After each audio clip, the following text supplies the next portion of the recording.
Congressman Khanna of California. Congressman, good morning. Thanks for being with us. A lot to talk with you about, including your trip to New Hampshire. But let's start right here. I think everyone agrees, even if they're not always using the term, that this is not a good situation, that it is a crisis at the border, whoever's been in office over the last couple of decades. How do we do better for migrants coming across the border? How do we do better for those border towns? And is there any hope of legislation coming out of this Congress?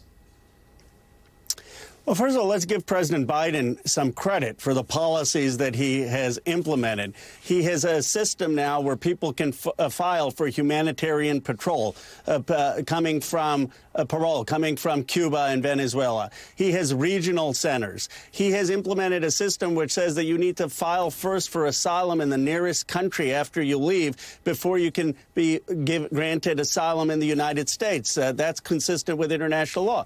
That's why we're not seeing, as your reporter said, hundreds of thousands of people coming across. And the president is willing to have common sense policy. Most Democrats are secure the borders and then have enough people to process the claims, because we're a country where you can file asylum. It's a simple solution. We're willing to compromise. The Republicans aren't.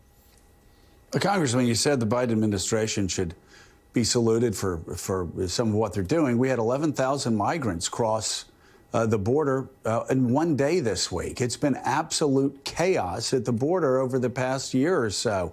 I mean, something needs to be done. What's the Democrats' answer? If you don't like the Republicans' bill, what's the Democrats' answer to securing the border? And again, let me say, securing the border, not because we're xenophobic, securing the border, not because Democrats are afraid this is a political issue that will hurt them in campaigns, but securing the border as a humanitarian issue to send a message to people. Don't make the dangerous journey across the desert with your families. It's too dangerous. Do it the legal way. Save your families, save your lives.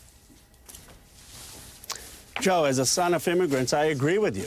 Of course a nation needs secure borders. And most Democrats, including progressives like me, are fine with spending money on technology to secure the border, are fine with increasing border security. But we want to make sure that we actually solve the problem and do three additional things. First, make sure that we're investing in people who are going to be able to process the asylum claims. And if someone has a false asylum claim or just coming for economic reasons, they will be sent back.